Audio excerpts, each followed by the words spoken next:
हमारी आदत क्या पड़ गई है, हम कहीं भी जाते हैं खाते हैं और खिसक जाते हैं। मैं कहूँगा जहाँ भी हम जा रहे हैं वहाँ पर क्या करो, जो तेरी औकात है वो करो। पहली बात, जो तुम सर्वोत्तम कर सकते हो वो करो। नंबर, जो तुम जहां हो वहीं से करना शुरू कर दो। और नंबर 3, जो भी तुम्हें उपलब्ध है उस उपलब्ध से ही करना शुरू कर दो। सब बोल लीजिए। नंबर 1, जो भी तुम अपनी ओर से सर्वोत्तम कर सकते हो वो करो। मैं कहूँगा हाँ, मैंने इस बात का विवेक रखा है। मैं जो भी अपनी तरफ से सर्वोत्तम कर सकता था किया। मैंने मेरे भाइयों के लिए किया, मैंने मेरे शिष्यों के लिए किया, मैंने अपने मित्रजनों के लिए किया, मैंने अपने स्नेही जनों के लिए किया। जो मैं करता हूँ बोध रखता हूँ मैं मेरी तरफ से जितना सर्वोत्तम कर सकता हूँ उतना उनके लिए करूँ। मैं बोलता हूँ तो ध्यान रखता हूँ मैं अपनी ओर से जितना सर्वोत्तम बोल सकता हूँ उतना मैं बोल दूँ। बाकी ज्ञान तो अनंत है, कोई ये तो है नहीं कि मैं ही सब कुछ हूँ, पर मैं जितना हूँ उसमें से अपनी ओर से जितना सर्वोत्तम दे सकता हूं उतना सर्वोत्तम दूं। मैं सब कुछ नहीं हूं, पर मैं कुछ तो हूं। अरे आप सब कुछ नहीं हैं, पर आप कुछ तो हैं। अब वो जो कुछ भी हैं, आप अपनी ओर से सर्वोत्तम जो भी कर सकते हैं वो करो। और जहां हो वहीं से करना शुरू कर दो। अरे आप यहां हैं तो यहां से करना शुरू कर दो, घर में बैठे हैं तो घर से शुरू कर दो। किसी अस्पताल में अगर आप सेवा दे रहे हैं तो वहां से करना शुरू कर दो। अरे कोई आदमी अगर जेल में बैठा है तो वहां से करना शुरू कर दो। अब आज मानो कि किसी भी कर्म के उदय के कारण कोई ज्ञानी व्यक्ति, कोई संत व्यक्ति या कोई और व्यक्ति अगर जेल में चला गया, अगर मेरी बात उनके गले में उतर जाए तो जेल में रहने वाला संत आने वाले 1 साल में उस जेल का उद्धार कर सकते हैं। वो जेल में रह करके वो काम कर सकते हैं जो काम करने के लिए भगवान कृष्ण धरती पर आए और जेल में पैदा होकर के दुनिया के लिए कर डाला।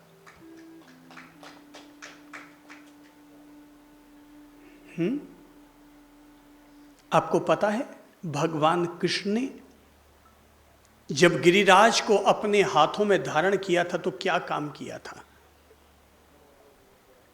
जरा हाथ बनाओ और देखो क्या किया था उन्होंने, कैसे धारण किया था गिरिराज को। सब लोग मुद्रा बना लो, देखें कैसे किया उन्होंने। ऐसे हैं, पर केवल इतना काम नहीं किया, अब उन्होंने किया ऐसे। तो ऊपर तो है गिरिराज और नीचे है प्रेम भरी बांसुरी। ये प्रेम भरी बांसुरी और ऊपर से गिरिराज को एक चुटकी अंगुली पर धारण करने की ये जो उपमा है, ये जो प्रतीक है, ये बताता है ये प्रतीक कि अपनी ओर से प्रेम भी रखो और पुरुषार्थ भी करो। पराक्रम इतना रखो कि छुटकी अंगुली पर भी गिरिराज को धारण कर सको, और प्रेम इतना करो कि इतना पराक्रम करने के बावजूद भी तुम सब पर अपनी प्रेम की मधुरिमा बरसा सको। वो कहते हैं, लड़की कहती है कि साहब मैं तो पढ़ाई करती हूँ दिन भर, मैं कैसे घर का काम करूँ? भाई तुम पराक्रम भी करो और अपनी प्रेम भरी मुरली भी बचाओ। आप व्यापार भी करो पर प्रेम भरी मुरली भी अपनी बजाओ। अब प्रेम भरी मुरली बजाओ तो इसका मतलब नहीं है कि पराक्रम मत करो, दोनों के बीच में एक समन्वय स्थापित करो। तो जो भी करो सर्वोत्तम करो, जहां हो वहीं करो। भाई मैं संत बन गया तो मैं संत बन के कर रहा हूं, आप गृहस्थ में तो गृहस्थ रह करके शुरू कर दो, पर शुरू कर दो तो जहां हो वहीं से शुरू करो। और नंबर 3, जो उपलब्ध है। भाई एक अमीर आदमी के पास, अब हर आदमी तो बिल गेट्स की तरह अपनी कमाई का 95% नहीं लगा सकता कि खरबों नहीं लगा सकता, पर जो मेरी औकात है मैं उसमें से लगाना शुरू कर दूं। आप में से कितने लोग ऐसे हैं जो रोज गायों को घास डालते हैं? हाथ खड़ा कीजिए। हाँ, गायों को घास डालते कितने लोग हैं? रोज नहीं डालते हैं। आपकी औकात रोज डालने की है क्या? नहीं।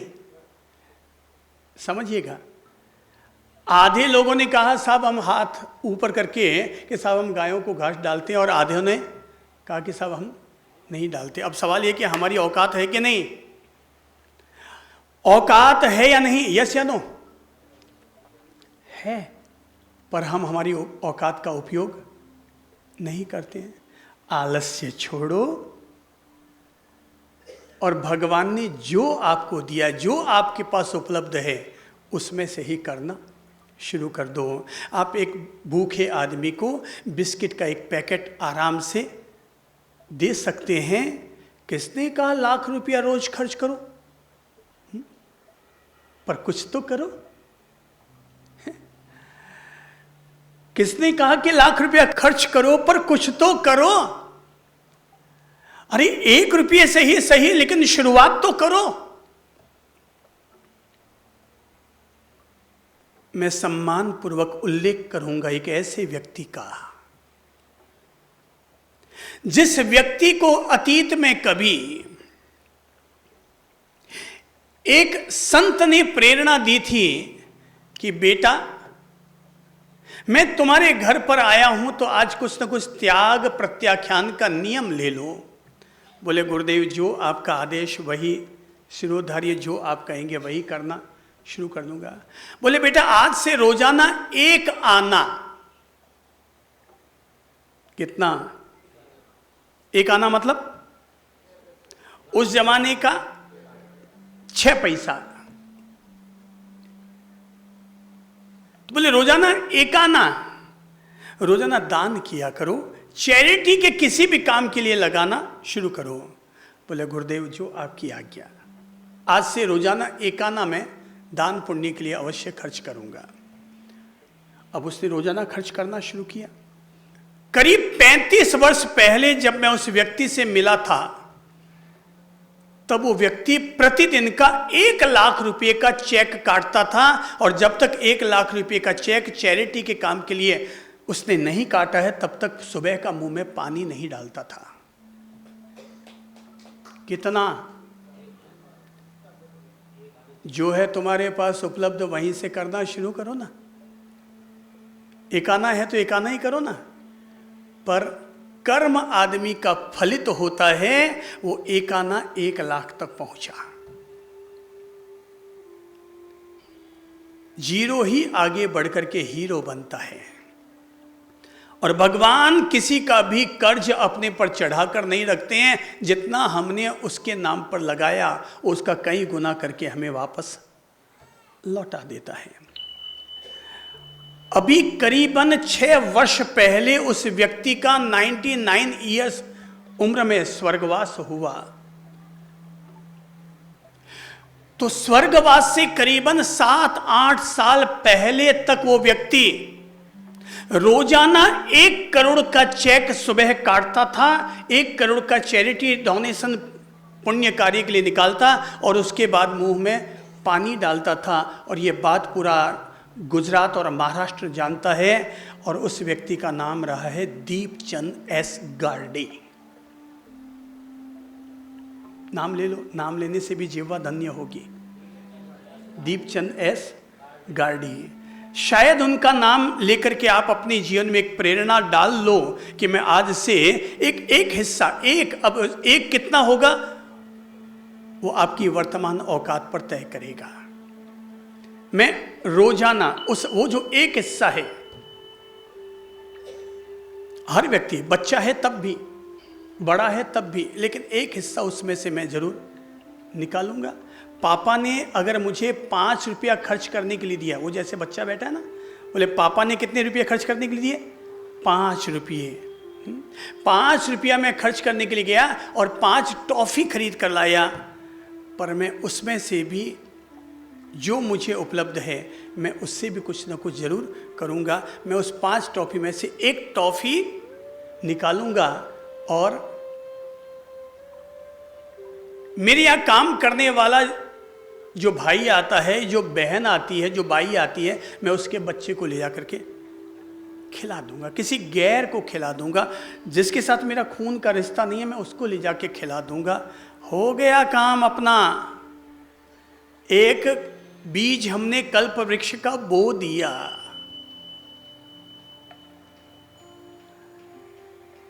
तो करो ना भाई।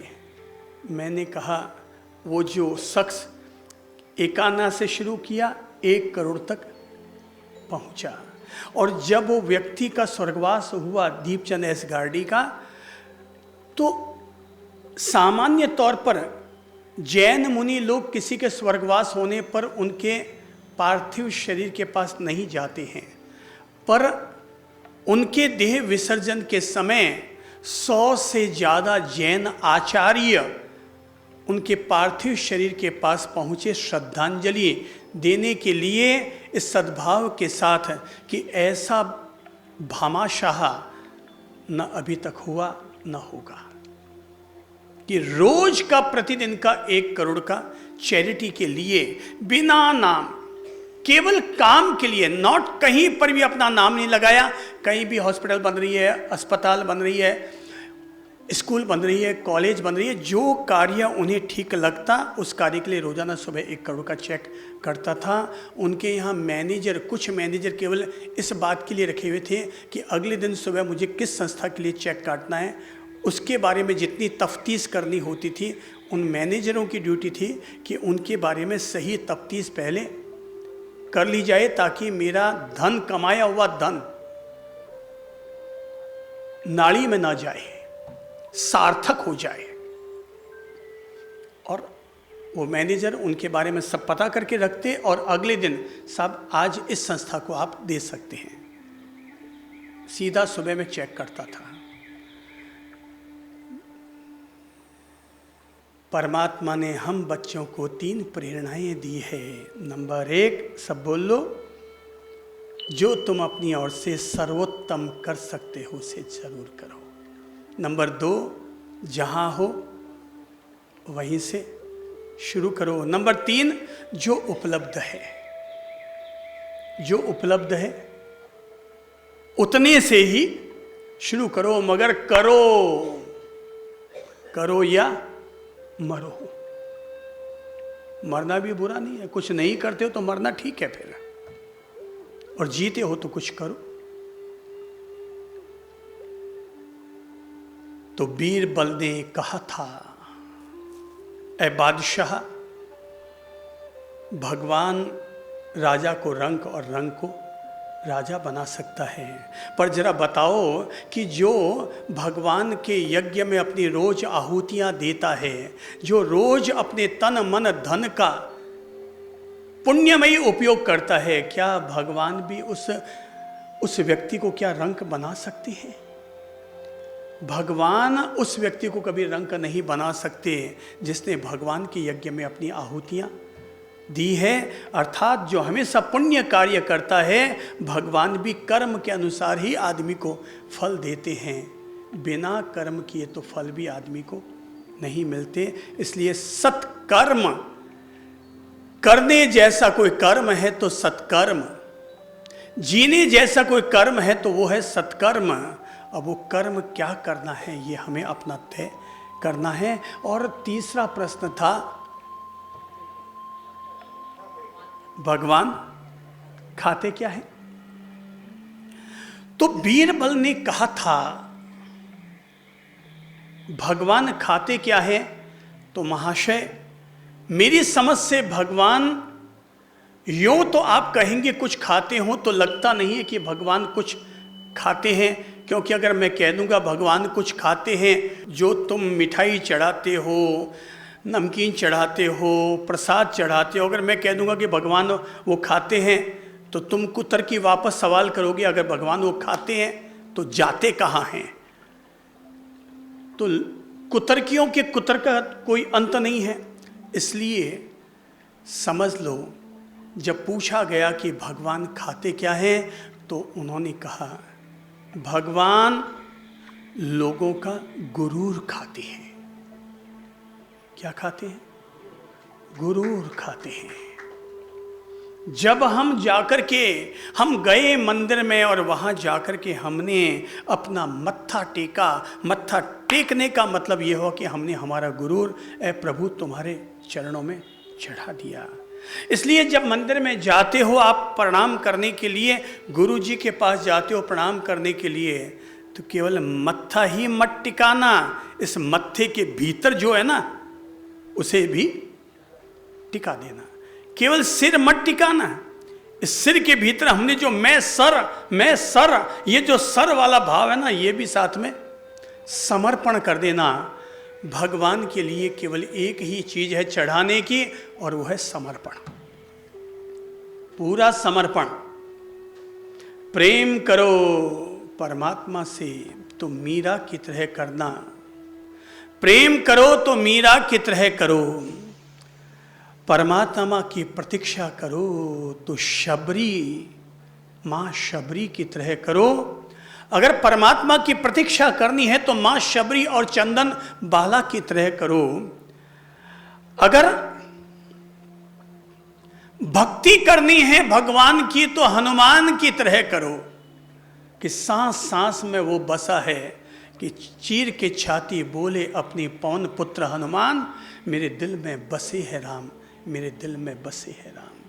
कि छाती को भी चीर के दिखाना पड़ा तो उसमें भी भगवान की मूर्त बसी है। तो भक्ति करनी है तो किसकी तरह करो? किसकी तरह? किसकी तरह? हनुमान की तरह। और अगर शिष्य बनना है तो गणधर गौतम की तरह बनो, कि महावीर के लिए जिएंगे और महावीर के लिए ही मरेंगे। परमात्मा के सामने चढ़ाने जैसी कोई चीज़ है तो अपना गुरूर चढ़ाओ, अपने दुर्व्यसन जो हमने पाल रखे हैं वो जाकर के चढ़ाओ। भगवान के सामने हमने जो हमारे माथे में जो गुस्सा पाल रखा है वो जाके चढ़ा दो। प्रभु आज तक बहुत कर लिया, अब ये आपको समर्पण, मैं आज से इससे फ्री होता हूँ। मैं तो कहूँगा रोज सुबह अपने दिन की शुरुआत, जैसे ही सुबह आँख खुले, आँख खुलते ही पहला काम करो। और पहला काम हर रोज सुबह 15 मिनट अपने दिमाग में परमात्मा के साथ जोड़ने के लिए लगा दो। 10 मिनट लगा दो, 5 मिनट लगा दो, पर 5 मिनट तक वो परमात्मा के साथ जुड़ जाओ और अपने दिमाग को किससे भर लो? वो उसकी ताकत से भर लो। सुबह उठते ही चाय का प्याला लेके मत बैठो, सुबह उठते ही अखबार लेकर के मत बैठो, क्योंकि सुबह उठते ही अगर हम अखबार लेकर बैठ गए तो हमने दिमाग में क्या भरा? हमने दिमाग में किसको डाला? हमने दिमाग में डाला सोनिया गांधी, राहुल गांधी, नरेंद्र मोदी, इसको उसको उसको। हमने क्या डाला दिमाग में? हमने क्या भर डाला? राजनीति। हमने सुबह उठते अखबार देखा, उसका बलात्कार हुआ, उसका एक्सीडेंट हुआ, हमने क्या डाला दिमाग में? हिंसा की भावनाएं हमने हमारे भीतर भर डाली। हमने भरा क्या इसमें? देखो, दिमाग में उत्तम चीजों को डालेंगे ना तो होगा क्या? आज ही हमारे देश में एक बड़ी क्रांतिकारी घटना हुई है, बड़ी अद्भुत प्रेरणा देने वाली कल की घटना है, और वो ये है कि पूर्व मुख्यमंत्री उमा भारती ने, पूर्व मुख्यमंत्री उमा भारती ने जैन धर्म की जो अत्यंत त्याग तपोपरायण परंपरा है उसमें दीक्षा ग्रहण कर ली है। आज के अखबार में, आज के अखबार के फर्स्ट पेज में यही न्यूज आई हुई है, और जिसमें उन्होंने ये लिखा है कि अब वो उमा भारती नहीं कहलाएगी, बल्कि अब वो उमा श्री भारती हो जाएगी। अब वो साध्वी बन चुकी है। भाई देखो, ये है दिमाग में उत्तम चीजों को डालने का परिणाम। आज अगर सुबह उठते ही मैंने परमात्मा भाव से अपने दिमाग को, अपने मन को, अपने दिल को भर लिया है, अब मेरे मन से, मेरे दिल से पाप नहीं हो पाएगा, गालियां नहीं निकलेंगी, गुस्सा नहीं होगा, ईर्ष्या की, जलेसी की भावनाएं मेरे द्वारा प्रकट नहीं होगी, क्योंकि मैंने अंदर जो भरा है वही तो आएगा ना भाई। जो हमारे पात्र में भरा है वही तो बाहर निकल कर आएगा। और अगर हमने पात्र में परमात्मा को भरा है तो बाहर क्या आएगा? परमात्मा आएगा। और अगर हमने सुबह उठते दिमाग में राजनीति भर ली तो बाहर क्या आएगा? राजनीति आएगी। सुबह उठते ही अगर हमने गुस्सा कर लिया तो दिन भर क्या हमारे से प्रकट होगा? गुस्सा ही गुस्सा प्रकट होगा। तो करना क्या है इसमें? सुबह एक चीज भरने के लिए मैं प्रेरणा दूंगा, सुबह सुबह इसमें परमात्मा भाव से भरो। तो सुबह की शुरुआत परमात्मा से करो और रात को जब सोने के लिए जाओ तो अपना सब कुछ उसे समर्पण कर दो और सो जाओ। चिंताएं भी उसे सौंप दो। तो रात को सोने के लिए गए, श्री प्रभु शरणम कहा, परमात्मा को याद किया, प्रभु मेरा जो कुछ भी है मुझे वो सब आपको समर्पण। आपने ही जीवन दिया, वापस अब मैं आपको समर्पण करने के लिए, विश्राम करने के लिए जा रहा हूँ।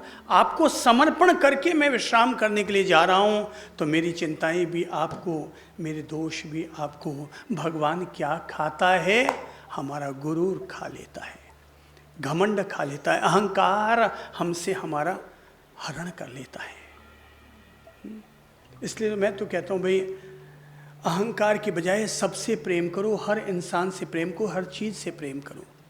ये जो लोग हैं ना, जो आजकल बातें उठाते हैं, कोई अमुक धर्म की बात उठाता है, कोई अमुक मजहब की बात उठाता है, और इन 10-20 वर्षों में इन मजहबी बातों को लेकर, इन परंपरा संप्रदायों की बातों को लेकर के पूरा गूगल, फेसबुक, यूट्यूब, इंटरनेट इतना ज़्यादा भर दिया गया है कि इंसान से दूर हो गया। भैया मैं तो एक सवाल पूछता हूँ हर परंपरा से कि अगर आप ये कहते हैं कि सृष्टि को बनाने वाला एक है, मालिक सबका एक है, ईश्वर ने ही सबको अगर बनाया है तो उसने तुम्हें भी बनाया है और मुझे भी बनाया है। अब उस मालिक को नाम आप गॉड दो, खुदा दो, अल्लाह दो, भगवान दो, अरिहंत का नाम दो, जो आपको आपने जन्म से जो भाषा सीखी है, अपन लोग उस भाषा का इस्तेमाल कर लेते हैं। तो जब बनाने वाला एक है तो तुम उनसे प्रेम क्यों नहीं करने के लिए आगे बढ़ते हो जिनको आपने गैर का नाम दे रखा है? बात समझ में आ रही है मेरी? एक सच्चे धार्मिक व्यक्ति का पहला अगर कोई लक्षण है तो पहला लक्षण यह है कि वो अपने द्वारा किसी से भी नफरत नहीं करता, वो किसी के प्रति भी विद्वेष नहीं फैलाता, वो किसी के प्रति भी मन में वैर विरोध नहीं रखता। ये धार्मिक होने का पहला लक्षण है। और अगर कोई व्यक्ति किसी के प्रति भी अगर वैर वैमनस्य रखता है तो मुझे ये कहने के लिए क्षमा कीजिएगा, मेरी समझ से वो आदमी धार्मिक नहीं है।